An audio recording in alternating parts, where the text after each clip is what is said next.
বিএনপির স্থায়ী কমিটির সদস্য সালাউদ্দিন আহমেদ কথা বলছেন, আমরা সরাসরি সেখানে যুক্ত হচ্ছি। দৃষ্টান্ত স্থাপনকারী নজির সৃষ্টি হয়েছে।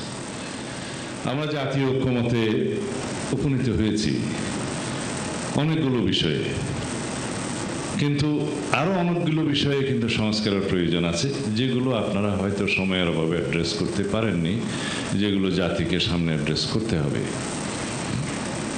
আমি এখানে দীর্ঘ বক্তৃতা দিয়ে আপনাদেরও বিরক্তির উদ্রেক করব না। নতুন কোনো ইস্যু নিয়ে আমি কথা বলতে চাই না। ঐকমত্য কমিশনের জুরিসডিকশনের বাইরেও কোনো কথা বলতে চাই না। যে বিষয়গুলো নিয়ে সংস্কার কমিশনগুলো গঠিত হয়েছে সবগুলো নিয়ে এখানে আমরা আসিনি। শুধু গুরুত্বপূর্ণ 6টা সংস্কার কমিশনের রিপোর্টগুলো নিয়ে আমরা এখানে বসেছি। তার মধ্যে সবচেয়ে গুরুত্বপূর্ণ যেটা ধরা হয়েছে সংবিধান সংক্রান্ত সংশোধনী প্রস্তাবগুলো। অবশ্যই জুডিশিয়ারি, দুদক এগুলো গুরুত্বপূর্ণ অনেক বেশি, তবে এগুলো সবই কোরিলেটেড। এখানে যে সমস্ত মৌলিক বিষয়গুলো চিহ্নিত করা হয়েছে 19টি, বাস্তব পক্ষে মৌলিক বিষয় আরও অনেক বেশি আছে।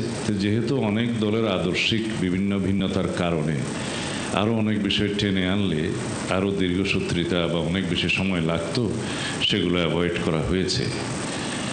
এখন যে বিষয়গুলো এখানে অ্যাড্রেস করা হয়েছে, আমরা যেটুকু সংস্কার কমিশনের রিপোর্টগুলো পেয়েছিলাম তার মধ্যে মোট 826টি প্রস্তাব ছোট বড় মিলিয়ে পেয়েছি। তার বাইরে 20টি, ক্ষেত্রমতে 19টি মৌলিক প্রস্তাব চিহ্নিত করা হয়েছে, তাতে 845টি হয়। এর মধ্যে